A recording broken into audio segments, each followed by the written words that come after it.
I'm Steven Rennell, the host of the Meat Eater podcast and the Netflix original series Meat Eater. As a hunter and wildlife enthusiast, the question comes up, how can you justify killing and eating animals that you love and protect?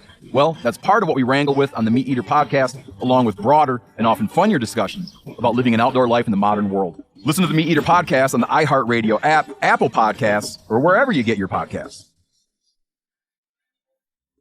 Welcome to Monster, DC Sniper, a production of iHeartRadio and Tenderfoot TV. The views and opinions expressed in this podcast are solely those of the podcast author or individuals participating in the podcast and do not represent those of iHeartMedia, Tenderfoot TV, or their employees. Listener discretion is advised. All right, the execution of John Allen Muhammad has been carried out under the laws of the Commonwealth of Virginia. Death was pronounced at 9:11 p.m. 9:11. There were no complications. Mr. Muhammad was asked if he wished to make a last statement. He did not acknowledge this or make any statement whatsoever. No statement. It was certainly a moment of solace for a number of the victims' families, and it ended the case as far as he was concerned. But again, we never really heard from him. We never really got a sense of anything from Muhammad. It sort of all came to pass rather quietly. In Malvo's case, he is sitting in Red Onion Prison in Virginia. It's one of the nation's supermaxes. It's a very stark facility. He's spending 23 hours a day in a very small cell. He has no physical interaction with any other inmates. Yeah, he was sent down there, and the problem was he was isolated for years. He's not in general population because of notoriety. Someone could try to make a name for themselves. Obviously, our goal is to do the best we can for him and what he wants, and you know what he wants. He wants to be out of prison and be able to live his life. I had dreams at one point. I wanted to do great things. This is not what I wanted for myself. We're going to have him soon back to us because of the rulings of the Supreme Court of the United States. After two separate trials, he was twice sentenced to life without parole. But then came a U.S. Supreme Court decision declaring life without parole sentences for juveniles unconstitutional. And just last year, the court said that ruling should apply retroactively to cases on appeal. Today, a federal judge in Virginia said because of those two rulings, Malvo must get new sentencing hearings. Basically, it's unconstitutional to automatically put a juvenile now in jail for the rest of his life without parole. The issue here is not guilt. Juries will not be weighing in on whether or not he is responsible for the crimes. These would be resentencings that would revisit the time that he would spend behind bars. A jury can recommend or a judge can impose a sentence other than a mandatory life sentence. They could give him something less. And maybe he'll be able to get out of jail at some point in time in his life to at least be able to spend the rest of his life out of jail. Malvo's sentence is being challenged and he'll be resentenced at some point, and it won't be life without parole, which means someday he will walk the streets again. And I'm convinced that's going to happen. There is a ruthless person on the loose. What unnerves this community the most is the randomness of the murders. Ordinary people doing ordinary things. They killed 5 people in one day and then went on the rampage for the next month. It is quite a mystery. The police say they have never had a crime quite like this. Be careful. These guys are using weapons that are going to go right straight through our bulletproof vests. There's a white van just went by with 2 guys in it. From iHeartRadio and Tenderfoot TV, this is Monster, DC Sniper. Since the time of Lee Boyd Malvo's incarceration, the laws about sentencing minors have shifted dramatically. So much so that a pathway now exists for Malvo to be granted parole and potentially walk the streets again. We're going to quickly explain the cases which led to this point. It all started with a landmark Supreme Court case in 2005, which ruled that juvenile offenders could not be sentenced to death.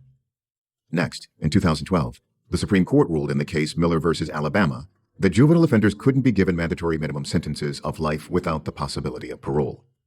After that ruling, Malvo's attorney submitted a petition to Virginia and Maryland to vacate his life sentences. They argue that because Malvo was sentenced to life without parole, with no lower penalties available to the jury, his sentencing was no longer constitutionally valid. But the petitions were denied. However, in 2016, the Supreme Court weighed in again on sentences for minors. Montgomery v. Louisiana was a 2016 case. In its language, noted that not only does there have to be an alternative to a sentence of life without parole for a juvenile sentencing, the judge has to exercise some kind of discretion to determine whether or not the juvenile is incorrigible and whether or not that juvenile can eventually be reformed. This is Mark Petrovich, one of Malvo's attorneys in Virginia. He says, based on the Supreme Court's 2016 ruling, Malvo had new grounds to appeal his sentences. And this time, his appeal made it all the way up to the Supreme Court of the United States. The goal is going to be to, if we can, reduce the sentence from a life in prison without parole. You want to go down anywhere from there. You want to go down maybe for an opportunity for parole, then maybe a release when he's in his 60s. Whatever can be obtained, he's going to want to have some time of freedom. How that'll play out, we have no idea. We asked Washington Post journalist Josh White what he thought could happen. Could Malvo actually get the resentencing he wanted? Certainly a jury in today's world, all these years later, could look at him and evaluate him and where he is today and come up with a different outcome than they did before. It's unclear to me that a jury would do that, given the nature of the crimes and how many victims there were and his own public statements about them. Juries are impossible to predict, and how this would change anything is unclear. It's certainly possible that he could get less time on one of these cases, but there are many, many other cases that still exist. I think the chances of him being released are low, but it's why they go through these processes. And, the determination that a minor should be given other possible outcomes than just life or death is something that the courts have decided is important. And, I think they'll carry that process out as far as it needs to go. On October 16, 2019, the Supreme Court heard Mathena versus Malvo. Here's a recording from the hearing. Attorney Toby Heitens argued that Malvo's sentencing must stand. We'll hear argument next in Mathena versus Malvo. Mr. Heitens? Mr. Chief Justice, and may it please the Court. 15 years ago, Lee Malvo was tried, convicted, and sentenced for his role in the D.C. sniper attacks. Almost a decade later, Malvo sought federal habeas relief, relying exclusively on the new rule announced by this court in Miller versus Alabama. But Miller's rule does not cover Malvo's case, and the lower courts erred in holding otherwise.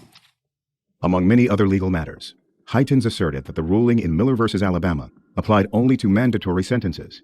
He argued that the Virginia jury hearing Malvo's case had two sentencing options: death or life without parole. And since some of Malvo's sentences were not mandatory, he certainly could not retroactively apply the Miller ruling to undo those life sentences. One of Malvo's attorneys, Danielle Spinelli, also spoke that day. Miller held that before imposing life without parole on a juvenile, a sentencer must consider how the characteristics of youth counsel against that sentence. That individualized sentencing hearing, as Montgomery explained, effectuates the Eighth Amendment rule that life without parole is an excessive sentence for most juveniles, those who are not permanently incorrigible. Miller is not limited to mandatory schemes where life without parole is the only possible punishment. It invalidated those schemes because they guarantee that courts won't consider whether youth warrants a lower sentence, which creates an unacceptable risk of excessive punishment. But when a court has the theoretical power to consider a lower sentence but doesn't do so, which is what happened here, it creates precisely the same risk. Spinelli suggested that the language in Miller versus Alabama actually did apply to Malvo and is not limited to mandatory sentences.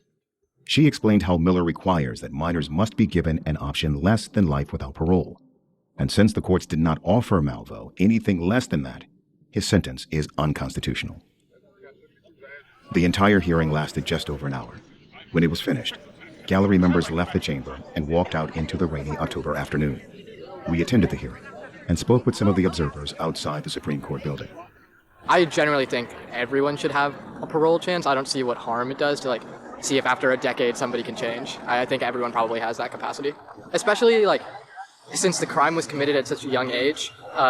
There's a lot of change, a lot of mellowing out that can happen in the years after. You keep hearing in the news these days that children younger and younger are committing these horrific crimes.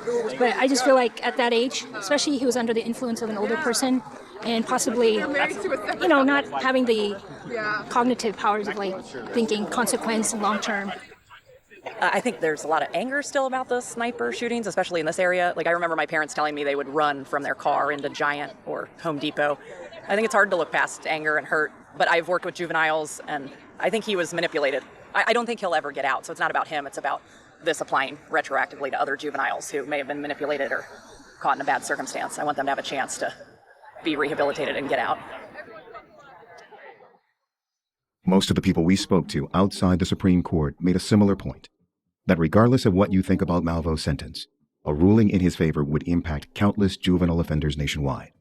If the court sided with Malvo, inmates who committed crimes as minors would be eligible for resentencing and could potentially be granted parole one day. We end up always looking at these fantastic cases like Malvo. That's not how most of these cases go down. Most of these cases are an armed robbery gone bad, a heavy trigger finger, stupid behavior that tragically results in a stupid outcome.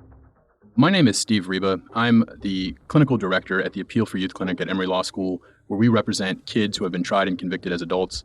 We take post-conviction action and go back and try to address their lengthy sentences. Most of them are life without parole sentences. Reba says that most of the juvenile offenders he works with were sentenced by less tolerant courts from the 80s and 90s. And while those courts were supposed to help and support minors, they ended up focusing more on punishment. We lost the idea, in a sense, of the rehabilitative juvenile system that's civil in nature, not a criminal system. And we decided just to start putting all these youthful offenders into our adult system, giving them lengthy prison sentences, making them convicted felons. We still have the exact same laws in place. We're still treating these children in our adult systems. And as with our criminal justice system in general, it's discriminatory. I mean, it focuses on black and brown kids, and they are arrested at much higher rates. They are put through our criminal justice system at much higher rates. They are given larger sentences, and that's what we're still dealing with today. Reba says Supreme Court cases, starting with Roper versus Simmons in 2005, began to usher in more lenient sentences for minors. Reba's Appeal for Youth Clinic has since overturned numerous lengthy sentences for juvenile offenders. But he says there's one big challenge. In the language for many relevant Supreme Court rulings, it was determined that minors must be sentenced based on two determining factors. So is the juvenile 1 irreparably corrupt? Is the juvenile 2 permanently incorrigible? This is now sort of the lens in which we're supposed to look at these offenders to decide if they're, quote unquote, the rarest juveniles who deserve this sort of offense. What those terms mean exactly is not clear. But essentially, incorrigible means incapable of being reformed or rehabilitated.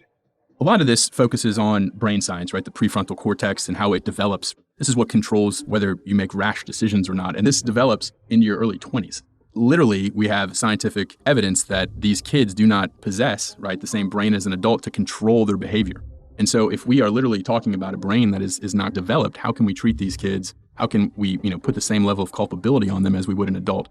That is really what is foundational or underlying the jurisprudence from the Supreme Court from 2005 on. Reba says everyone in his line of work has been looking to see what happens with Mathena versus Malvo. The Malvo case will be very interesting. It's really hard to imagine a series of crimes that are more brutal, but at the same time, he's doing it with someone he considers to be his father figure, right? I mean, it's effectively his dad who's telling him to do these things, and you have this child who spent a good amount of time in foster care and just had really, really difficult childhood.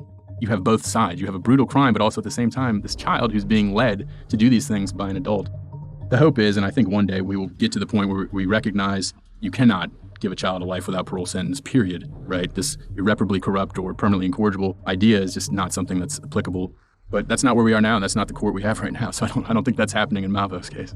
And Reba says the scale of Malvo's crimes makes his case more complicated. I totally understand the continued anguish and the victim's families being upset. That is completely natural. And that is exactly where the pressures lie. If you have a contingency of the victim's family who are vocal and against it and politically active, judges who are elected and prosecutors who are elected are going to take notice of that. It's just not the right approach to whether we should be imposing these life without parole sentences. The right approach is clearly that we just need to ban life without parole sentences. It's the easiest thing to do. Most of these states have parole systems. They can leave it up to these parole systems and these individuals who it's their job to determine whether these inmates should be released, to determine whether they should be released. There's nothing that says if you get a life sentence that has the possibility of parole, that you'll ever be released. It's the possibility of parole. If someone really is irreparably corrupt and permanently incorrigible, our parole system should be competent enough to know that person is those things and not release him or her, right? I'm not so sure that he won't get out at some point. He may not, but there's a really important component to being in prison, and it's called hope. And the idea that you're working towards something, you're trying to achieve something, there is a light, however dim and however distant, at the end of the tunnel. Those are really important things when, you've been locked up. This production team, numerous activist groups, and hundreds of incarcerated juvenile offenders across the nation were anxiously awaiting the Supreme Court's decision in the Malvo case. But then, back in February of this year, something unexpected happened. Breaking news from the state capitol, the D.C. sniper Lee Boyd Malvo will not be resentenced after a new Virginia law just signed by Governor Ralph Northam. The new law states minors can be considered for parole after serving 20 years of their life sentence. On February 24th, Virginia Governor Ralph Northam signed a bill into law, effectively ending the sentence of life without parole for juvenile offenders. As a result, Lee Boyd Malvo will be eligible for parole in 2022.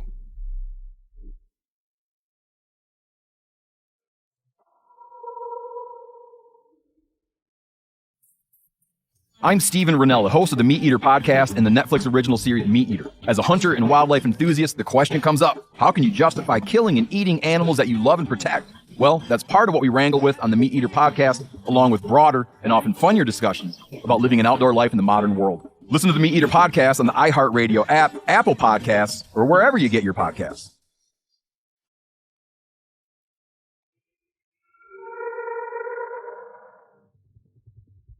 As a result of the new Virginia law, Malvo no longer needs a resentencing in Virginia. And so, his Supreme Court case was dismissed. Here are two of Malvo's attorneys, Tom Walsh and Mark Petrovich. My review of the law is that it's fairly straightforward. Any juvenile who is sentenced and has served a period of 20 years incarceration is eligible. The key word there is eligible.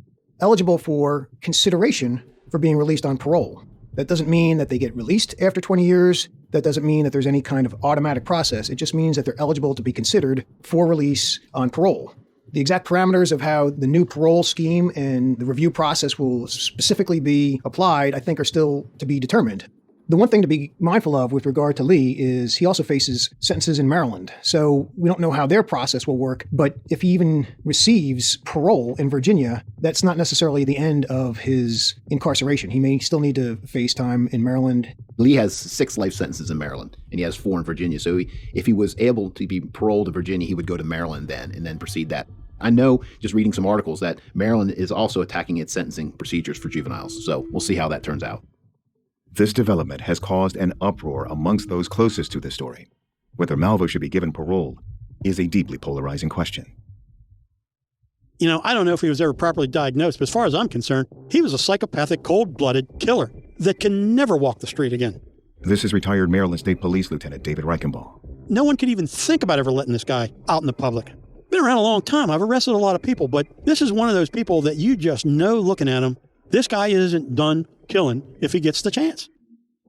I know that was part of the defense, that Muhammad sort of had him under his thumb. You know, initially, Malvo, he was just under the influence of Muhammad. Maybe he did initially, but I don't buy that for a minute. If you look at his story and his story from his date of birth forward, okay, yeah, I feel sorry. He was a kid that didn't have much of a chance growing up, but that didn't make him a cold-blooded killer. He was a cold-blooded killer, and Muhammad may have enhanced that and gave him the ability to kill through obtaining those weapons. Believe that. But hey, 14 times in our area alone, and I think they were credited with over 17 killings throughout their spree across the country. That's not a brainwashed kid, that's a killer. That's all that kid will ever be, nothing but a cold-blooded killer that should be kept in a cage the rest of his life. But some people still believe that Malvo was a victim, that he committed his crimes while under the influence of John Muhammad. Most people, when they think of the DC sniper case, they think of the horrific random shootings in the DC area. A lot of people don't understand that there's a story that started many years ago, and actually the very first victim was Mildred. The second victim, I believe, was Lee Malvo. This is Melissa Moore, host of the podcast Happy Face.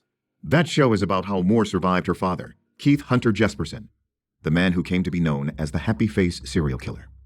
Moore also hosted the Lifetime docuseries Monster in My Family. For that program, she interviewed numerous high-profile killers, including Lee Boyd Malvo. So when I talk to serial killers or mass killers, they're always sorry that they got caught. This is not the case for Lee Malvo. And I can sense it that when he talked about the victims to me, he was breaking down. And it wasn't crocodile tears. I've heard crocodile tears. You know, my dad has even called his murders a lapse of judgment. And killers will do that. They will dismiss and minimize what they did. Not Lee. When I asked him, like, what would you say to the victims? He was hesitant to even say anything because there's nothing he could say that could ever justify or redeem anything he did. Malvo expressed similar feelings in a 2012 interview with Washington Post journalist Josh White. I am sorry. I am sorry. I mean, there's no way to express that. I mean, what am I going to tell him? I'm sorry I murdered your only child. I'm sorry I killed your husband. I'm sorry I murdered your wife. What do I tell the child who was waiting for his father to come home and dad never showed up? When I was interviewing him, he didn't hit on any of the major things that I look for with a psychopath, which are, former animal abuse, blaming other people, thinking that they're above other people, that they're grandiose, that they're superior. He didn't delight in talking about the crimes. That is something unusual. So like when I interviewed like the BTK killer, he could give a false sense of like, well, I don't want to hurt the victims' families anymore by sharing this. But then in the next line, he would say something contradictory to that. With Lee, that wasn't the case. I mean, I was a monster. If you look up the definition, I mean, that's what a monster is. I was a ghoul. I was a thief. I stole people's lives. I did someone else's bidding just because they said so. I mean, that is the definition of a monster. I do believe that he should be released. I do believe that he wouldn't be a threat to society. I believe this because of speaking to him and knowing that this wasn't a thought process on his own. This was ingrained in him. He was conditioned. He was brainwashed to become a cold, violent killer. And if he had therapy, if he had treatment, the proper resources, which I don't believe he's probably getting in prison, then I believe he would actually be an asset. As far as would I ever, 30 or 40 or 50 years from now, if I would be on the street, would I ever kill or would I? No, I wouldn't do that. But as I said, I mean, learning to deal with myself and forgive myself, there are different layers. I mean, something like this, you can't tackle all of it at the same time. It's going to be a nervous breakdown of suicide. You go at it incrementally, piece by piece. But some say that even if Malvo could be rehabilitated and thus deemed safe to walk the streets, that still serves little justice for the people he killed. As it relates legally, remorse to me for killing 6 people doesn't really play into parole. This is psychologist Anthony Mioli. He worked with Malvo to co-author his autobiography. It doesn't take away from the fact that 8 people, at least, will never be brought back because they cannot. They're dead from his hands, and his hands only, not John's. And regardless of what level of remorse he has, he needs to be held accountable for what he did. And for me, life without parole is the correct sentence, whether he was 7, 17, or 70. It still doesn't take away the fact of what he did. And there are many people, and I mean many people in prison, who are serving life without parole for far less. And just because he's 117 days short of his 18th birthday doesn't bring back 8 people. Here's one of the individuals whose life will never be the same. Ola Martin Cooksley, the sister of James Martin, who was shot and killed on October 2nd, 2002. At the time, I was thinking, well, he should be locked up forever and ever. I would like to kind of see whether or not he's really changed or whatever. I mean, I forgive him because while I didn't forgive him, it just tore up my own soul. And forgiving him gives me peace so that whatever he does, you know, if he does get out someday or if he gets a lesser sentence or something someday, you know, I'm not going to feel bitter about it or angry about it or anything because, you know, I've forgiven him and I know that Jim would have wanted me to forgive him. Here's the perspective of Paul LaRufa. He was shot on September 5th, 2002. If I didn't forgive him, then I would feel the anger that I felt at the time. And I did feel angry when he was caught. You know, geez, let me get my hands on him. A lot of anger. But if I didn't forgive him, I'd feel that today, and I don't feel that today. And I haven't felt that for years. He hasn't ruined my life. And that part of forgiveness is that it just lets you go on with your life. So yeah, I can say I've forgiven him, but it doesn't mean what he did was okay with me. I think he's responsible for what he did. I don't think he was brainwashed to the extent that he didn't know right from wrong. He knew, absolutely knew that killing people wasn't a good thing to do and wasn't a right thing. There's no question in my mind that he knew that. But I do believe he was brainwashed, for lack of a better term. I do believe he was under Mohammed's control. You can't deny psychologically that there was something to this whole thing. I mean, this kid was abandoned. He was on his own from the time he was very young. He was on the streets on his own. There's no doubt that this kid's, from a very early point, was not in the best circumstances to be mentally stable. So I believe that's true. Now, the only time I really heard him speak was a reporter from the Washington Post did an interview with him. Then you can hear his voice and you can hear him say that he was a monster. He understands what happened. And I think he does. I didn't have a personality to begin with. When I say that, there were no stable roots. I was unsure of myself. And so he gave me something to latch onto and he controlled it. It's hard to explain, but that's just what happened. The only time I actually broke was on 2 occasions. The first one was when he asked me to shoot the pregnant lady, and I couldn't do it. And the second time was when there was a lull in the shooting for like 6 days, and we just had an argument. He kicked me out of the car and told me to go about my business. And then came back like about 3 hours later to pick me up, and I was still sitting in the same spot. I was a nervous wreck, man. I get the feeling he feels he has to pay a price for it. I think the argument is, how long a price? And that's my question. Has he paid enough of a price? I don't think so. Might he get out someday? I'm convinced he will, but I don't know when that time is. I don't think it's now. And I don't know how much of that he would agree with. I get the feeling he agrees he has to pay a price, but I don't know if he thinks he's already paid it enough or not. I don't know the answer to that, but I'd like to ask him that. Since going to prison, Lee Boyd Malvo has expressed remorse for his actions in an outreach to victims and their families. In a 2012 interview with Washington Post journalist Josh White, Malvo said he was haunted by two specific memories. The first one is Mr. Franklin's eyes. They're penetrating, but it is the worst sort of pain I've ever seen in my life. His eyes. Words do not possess the depth in which to fully convey that emotion. And what I felt when I saw it, you see like the worst piece of scum on the planet. The second is Conrad Johnson's mother. When I was being sentenced in Maryland, and she had the opportunity to speak. For me, at that point in time, so certainly that's the very first time the immediacy of how my actions, my ignorant actions affected the lives of others. That's the first time it really registered. But none of the victims or the surviving loved ones had ever had the opportunity to really confront me.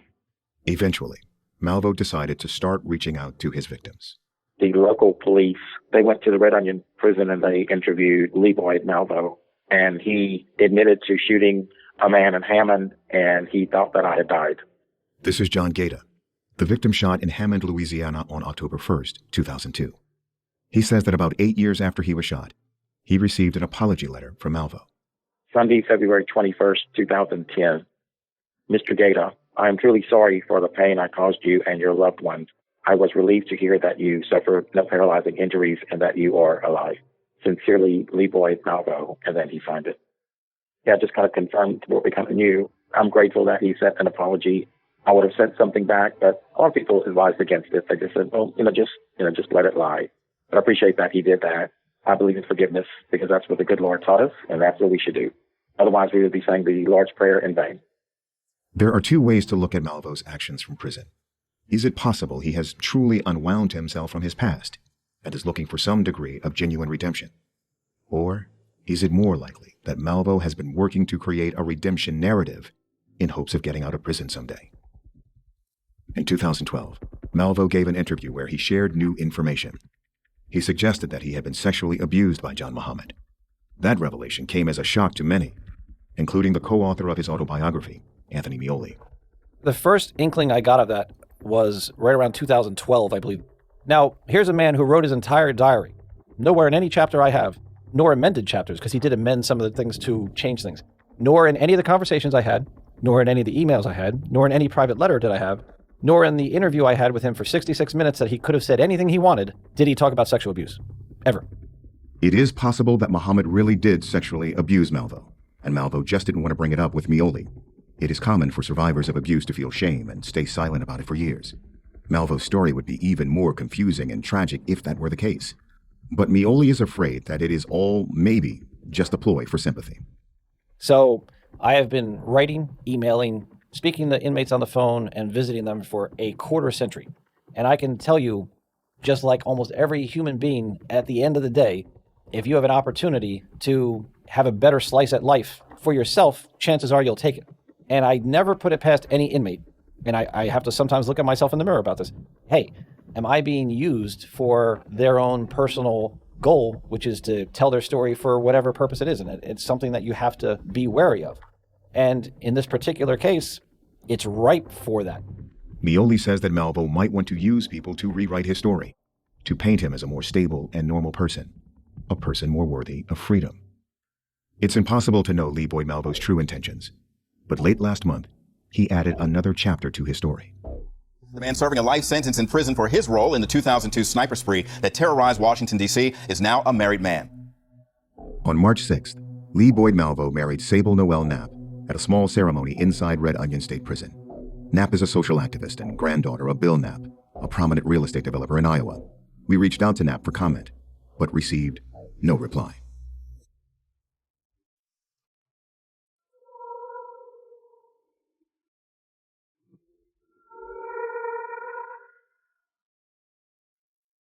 Malvo's marriage to Sable Knapp suggests that he intends to build a life beyond his prison confines, and that if he were released, he might have some sort of support system in place.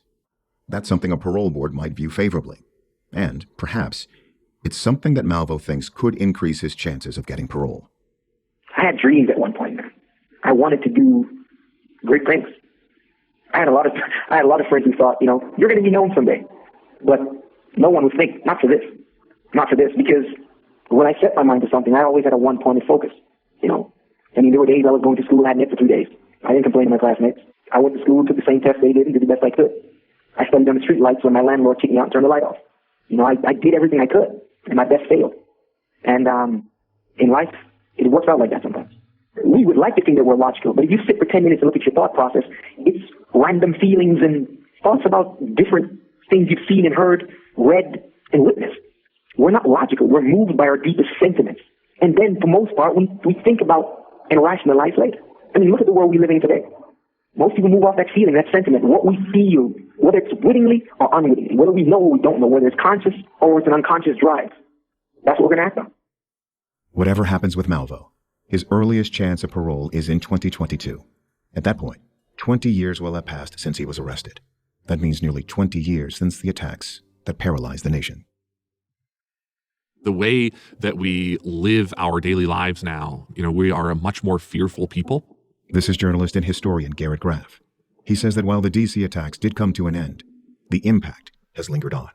Now we see these videos, for instance, of a motorcycle backfiring in Times Square, and everybody runs for their life. The terror threat has shifted from, these large-scale attacks carried out by international groups like Al-Qaeda, like 9/11, and is much more about almost unpreventable attacks on daily life. Mass shootings at schools, at churches, at movie theaters.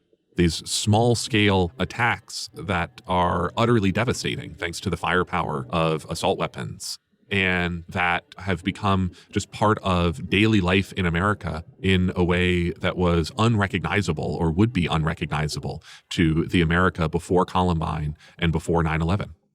Graff says that the D.C. sniper shootings were one of the first of these new types of terror attacks. This was not a mass shooting in the way that we think of mass shootings, but I think it was a big change in the way that people sort of thought about their safety in public space. Graff also wonders why, when we look back on the early 2000s, the D.C. sniper story is often forgotten or overlooked. It gets lost for a couple of different reasons. One, the suspects and the motive end up being just sort of weird. And so, there was no real political motive attached to it. It wasn't part of the terror threat that we traditionally thought about at the time in terms of Islamic extremism. And then, the sad truth of it is, for as many people who were killed and injured back then by the DC sniper, mass shootings are such a regular part of American life now that it just gets lost in a casualty toll of unthinkable proportions in the years since. While that may be true for the general public, many people directly impacted by the case will never forget. The life of every person involved in the D.C. sniper attacks was changed forever, and each of those individuals deals with that trauma differently. At first, I hated for anybody to say it was God's will. No, it was God's will, because it just did not resonate with me. How could it have been God's will? It was not God's will. This is Ola Martin Cooksley again, sister of sniper victim James Martin. And I still don't think it was God's will, but I think that people can override God's will sometimes. I know that I will see Jim again someday. And the older I get, the closer I know I'm getting to that day. So I look at it more like something that happened. It changed me. It broke me. But it's not something I struggle against, the very thought. I don't scream at God or anything anymore like I did right first. I don't think there's ever actually closure, because you always wonder, why? Why did this happen? Why him? A little boy born in St. Louis, he ends up in a grocery store parking lot in Wheaton, Maryland. What could have happened that could have kept him from being there, and that kind of thing. So it's not really closure. I am at peace. Ola says it's impossible to completely escape the memories, but she's learned how to turn those experiences into positive changes. My grandchildren and I have all marched in marches for gun reform and gun laws and things. We continue to do that, even though some of my grandchildren never met Jim. They still feel passionate about it. That makes me feel very good, too, that we can march and we can say what we think about, that guns shouldn't be on the street or anything. Especially that kind of gun. That was a Bushmaster, which he should never have had. Nobody should have that kind of a gun for anything.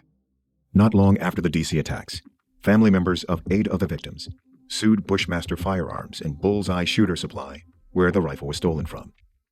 At the time, Bullseye owner Brian Borgelt said he never knew the gun was missing. An ATF investigation discovered that the store could not account for over 200 missing guns and revoked Borgelt's license to sell firearms. The lawsuit with Bushmaster was settled out of court, with Bushmaster paying $2.5 million, split between the victims' families. Sonia Wills, the mother of victim Conrad Johnson, spoke to WTOP News after the settlement and said, quote, "I think a message was delivered that you should be responsible and accountable for the actions of irresponsible people when you make these guns and put them in their hands."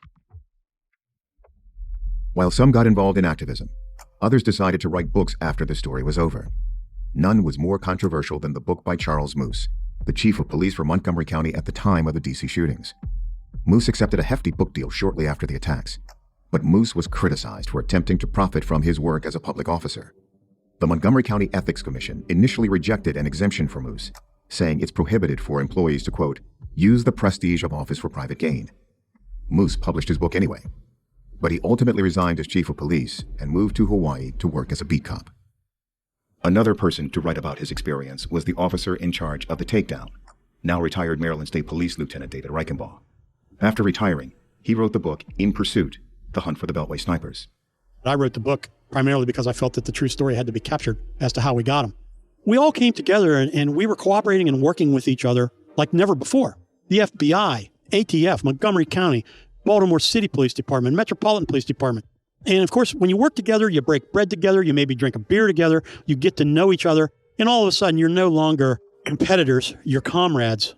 Hey, I got your back, you got mine, which is the way it's supposed to be. Those were 1,000 highly dedicated police officers that give a damn. And if there's anything that the public needs to take out of this is your cops, whether they're your local police department, your state or your federal, 99.9% of us care. We care about you. We care about protecting you. And that's what it's all about. Mildred Muhammad now works as a professional public speaker. She talks to audiences around the world about surviving domestic abuse. As a once victim who became a survivor, and now I am a warrior on the issues of domestic abuse and violence, I have found that it is important to reach back to help others, men and women, who feel that the relationship that they are in is abusive. 80% of victims do not have physical scars to prove that they are victims. Although 20% do, I choose to concentrate on the 80%. And it is my mission to shift the thinking of society to understand that you do not have to have physical scars to be a victim or a survivor of domestic violence. In the coming weeks, Monster will feature a bonus episode about Mildred Muhammad and her message to victims around the world. Meanwhile, Lee Boyd Malvo remains behind bars at Red Onion State Penitentiary. As mentioned, he will be eligible for parole in Virginia in 2022. Malvo has not given a public interview since 2012. However, this team has reached out to Malvo and will continue to do so. Finally, the surviving victims continue to live on, including John Gaeta, the victim shot in Hammond, Louisiana in 2002. When I did go back to work, I found like a prayer that I really took to heart, just appreciating everything about life. You take for granted so many things. Even grass just looked amazing to me. It's just like it had a new meaning. The blades of grass were just beautiful. I mean, I just couldn't believe I had been shot and I was still alive.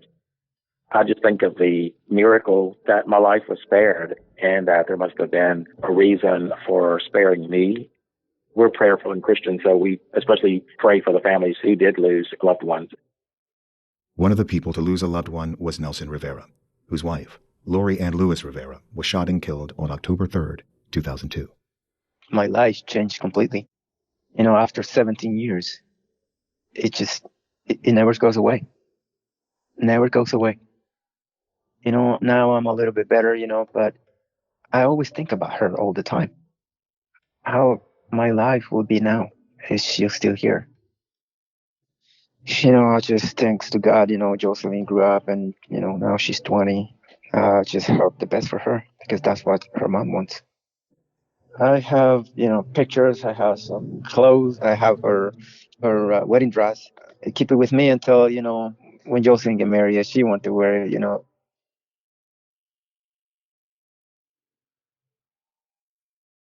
Something like that happens to you, you'll never forget it. Here's Paul LaRufa again. The victim shot on September 5th, 2002. I've always said, you're never over it in the sense that, well, it was nothing. I barely remember what happened. It was like tripping on the sidewalk. It was just nothing. That's just never going to happen. It doesn't haunt me, and it doesn't affect me negatively. I like to think that it affected me positively. People say all the time, well, live for today. You never know. You could be dead tomorrow. I experienced it where it could have ended in a split second. So that's something positive that you think about, that, it can end any time. So you do make it affect how you act. You try to act maybe differently than you did before. I've gone on with my life and enjoy life, and it just hasn't affected me negatively. That's a good thing. LaRufa says the anniversary of the shooting is a special day every year. On September 5th, my brother calls me at 10:15 at night to celebrate my survival, because he's the more outgoing about things. My two sisters and my other brother are more in the area of they don't like to talk about it because they think it hurts me and it hurts them to talk about it. But my other brother's more understanding of where I am. So my wife and I have a toast, and my youngest brother calls me and we celebrate the fact, not that I got shot at that moment, but that I lived. And so he calls me and says, glad you're alive. And I say, thanks. And we talk for a few minutes, and that is emotional.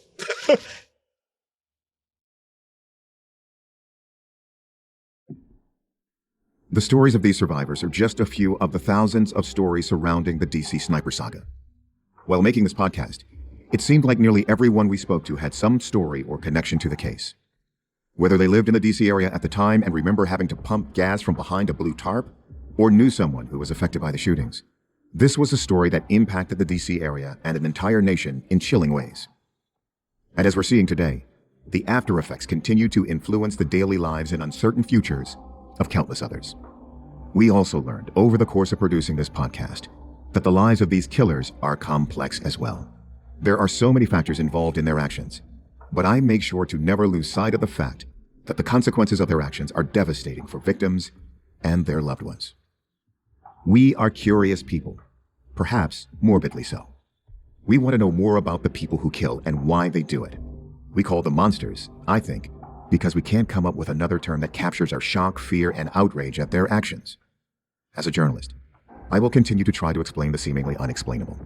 And I'll continue to ask you to consider all the factors that go into building a life, breaking a life, and destroying a life. Maybe, when we understand these complexities better, we can create a world with a little more empathy, a world that's hopefully free of monsters. I'm Tony Harris, and this is Monster, DC Sniper.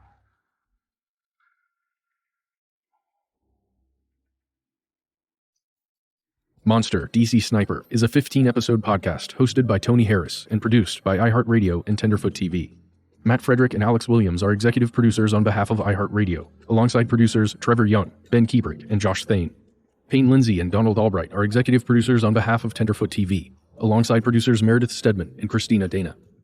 Original music is by Makeup and Vanity Set. If you haven't already, be sure to check out the first two seasons, Atlanta Monster and Monster the Zodiac Killer. If you have questions or comments, email us at monster@iheartmedia.com, or you can call us at 1-833-285-6667. Thanks for listening. Monster DC Sniper does not end with today's finale.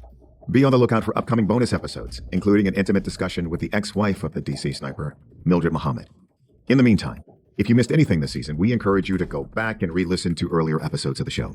Your reviews make us better, so please leave your feedback on Monster DC Sniper. Then, if you would, tell your friends to go find Monster DC Sniper and subscribe now. All episodes are available on the iHeartRadio app, Apple Podcasts, or wherever you listen to podcasts.